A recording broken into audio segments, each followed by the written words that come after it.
Hey tubers, welcome back for another adventure.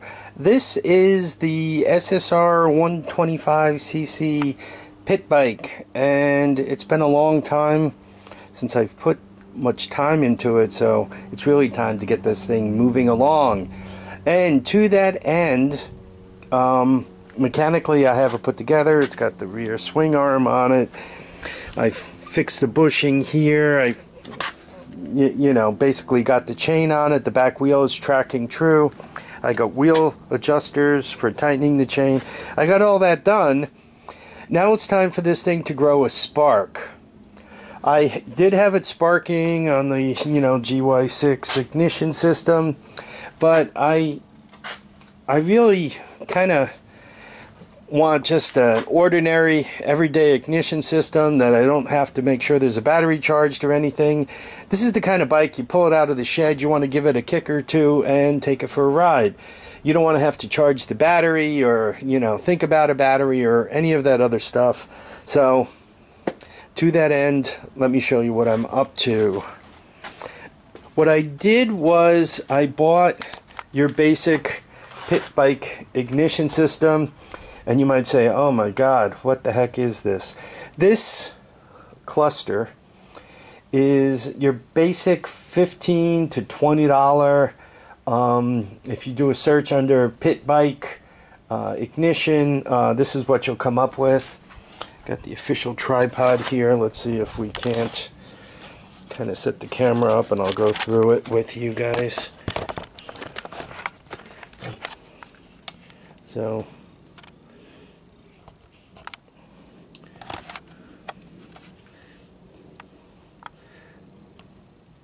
okay, to have any ignition system, what you always have to start with is a CDI. This came with the ignition system, part of the kit, so there we are. We have the CDI. You need a spark coil, right? That came right with it, and as a matter of fact, this might not exactly be the spark plug, but I think this particular kit even came with a spark plug. Sometimes they even come with an air filter, so and a fuel filter and some gas line. It depends. The more stuff it comes with, the more it costs. I think this was $15, and once again, it came with the spark plug. So those two things are great, but unless you have wires to tie them together, you're not going anywhere. So this also came with the wire harness. And you might be looking at this going, oh God, how do I hook this up? Well, they were smart enough to make wires work only one way. Like you see these plug wires, and you kind of see this little cover thing. Well, that's kind of meant to go over this. And God, where would I put the green wire? Maybe where the green plug is. Right? That hard. And, the black with the yellow stripe.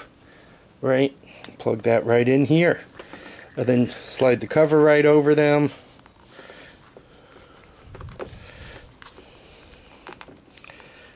All the stuff works a little better if it's warm, but there you go. So, see that? You're done.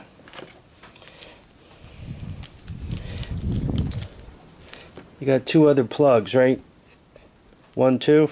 One of them has a lot of wires on it. One of them only takes 2. Wow, look at this. That all matches up.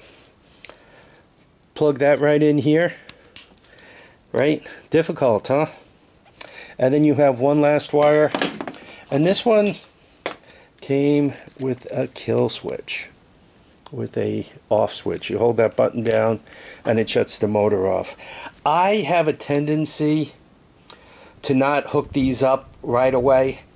And the reason why is if this thing is messed up somehow, you're not going to have a spark, and what's wrong, and what do I do? So I normally tend to put these aside, but let's assume I wasn't going to do that.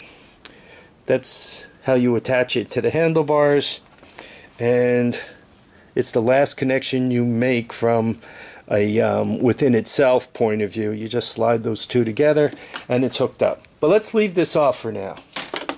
So you have this nice ignition system hanging in my hand like an octopus, and now we got to hook it up to the bike. There are only 3 wires. That's all. Green, ground, blue and white, right? That's for your pulse generator.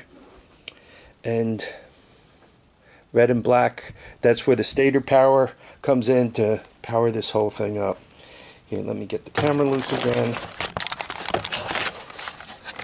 And let me see if I can't show you how I'm going to do this. Kind of have the tripod in the wrong place now, but such is life. Here are the wires that come out from behind the flywheel. Okay, these wires are not coming from the flywheel. These wires are coming from the transmission. And what those wires do, this thing at some point had a dashboard up here that said 1, 2, 3, 4 with lights or something like that. And what this does is, as you're shifting the gears, it grounds one wire after the next, and that'll swap lights around for you. Right, it'll turn on the first or second or third gear light. What I'm going to do, and I have to put down the camera to do this, I'm just going to plug this wire in here, right? Red and black goes with red and black, blue and white goes with blue and white, and green goes with green. That's all I'm going to do. So give me 2 seconds, and we'll plug those right in.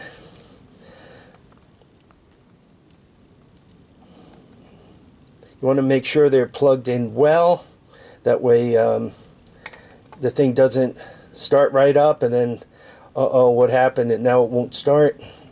So you plug those in.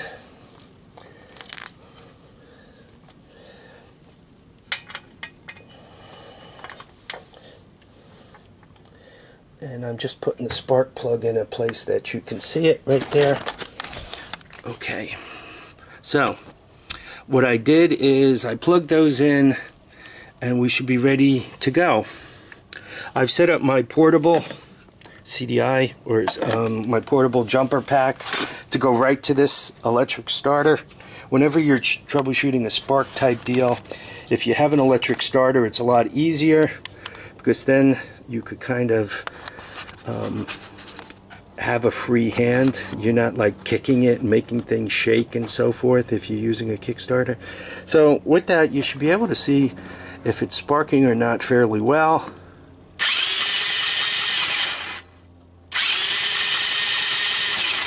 And that's how hard it is to set up a spark for one of these things.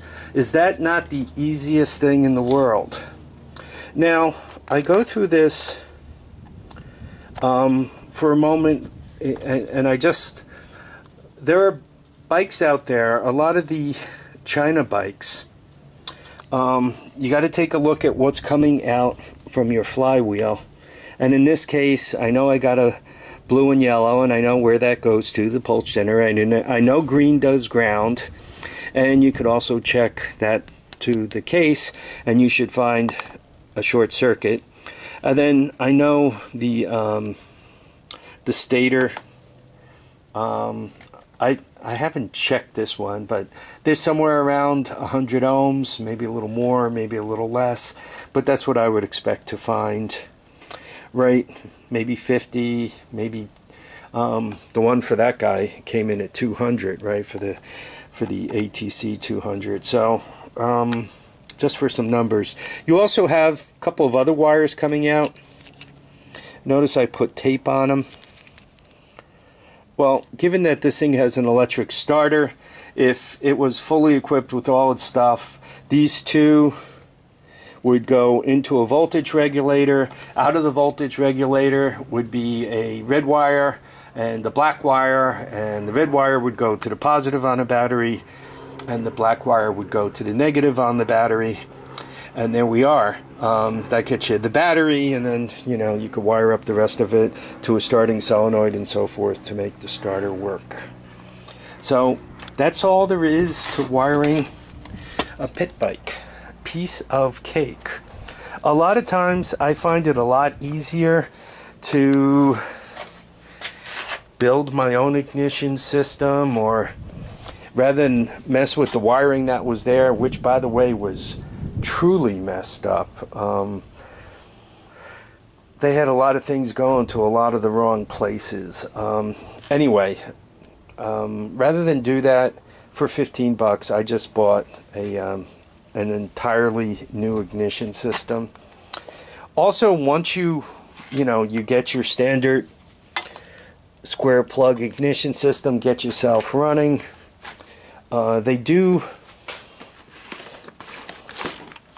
make these type things. This is a Cassoni. This, you can see, CDI, DC, performance, 4-pin, no rev limit. So, you can see the red wire, that's where the power goes in, and then picks up ground elsewhere. Anyway, should I put a battery on this thing and I decide to get adventurous, I could put this guy on there and turn this thing into a real runner. She'd really wind up between the gears and so forth. Probably so much so the engine will blow up, but once again, no rev. There's some nice stuff there. I guess that's about it. So I'll be talking about this further. There's another whole project I want to build with this thing, and a coil and a rechargeable battery. And as a matter of fact, I want to get one of those out to my buddy Dizzy. He's got a little four-wheeler that somebody cut the front off of, and they also messed with the wiring, took the ignition system off of it. So I was going to set him up one of those rechargeable ones, and have him put that on there. So that'll get his engine running, and we'll rebuild his carb. And then all he has to do is put the front on it, whether he's going to put a single wheel up front or whatever he's going to do with the front of it to build something cool. All right, any questions? I get a lot of questions about these things, but if there are any questions, please ask. Occasionally, I do get questions and people say, oh, my wires are these colors and not your colors. Well, that gets a little harder unless you're going to open it up and start looking to where the wires go. It gets a little harder to figure things out, right? I mean, if I were working on it, I would take the flywheel off, assuming the flywheel will come off, and from there I can figure out where the wires go, or I could take certain ohm meter readings, and kind of from there I can figure out where the wires go. It's a little harder to do via internet. Once again, the reason why I like the portable GY6 CDI box is I could I know what's in the box, right? So assuming my box is working, the CDI box is working properly, and if it's not, normally the batteries are dead, I just change them and it goes back to working. It makes it easy to troubleshoot absolutely everything, because I hook up to the pulse generator. If I get spark, I know my pulse generator is good, right? And then from there, that leaves the harness, the coil, and the stator. So I just start going through each one of those to see which one of them are bad. Or I get bored and I just use the bike with that thing. Whenever I want to use it, I just hook up the 3 wires, 4 wires, and I'm out running. Okay, once again, any questions, please get back to me. Remember, everyone, when you get a beautiful day like this, get out and enjoy it.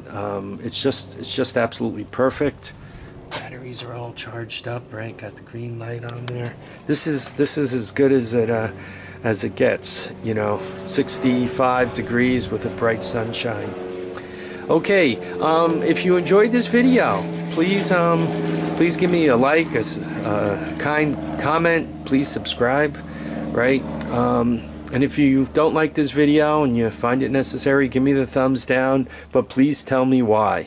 Okay, thanks now. Bye.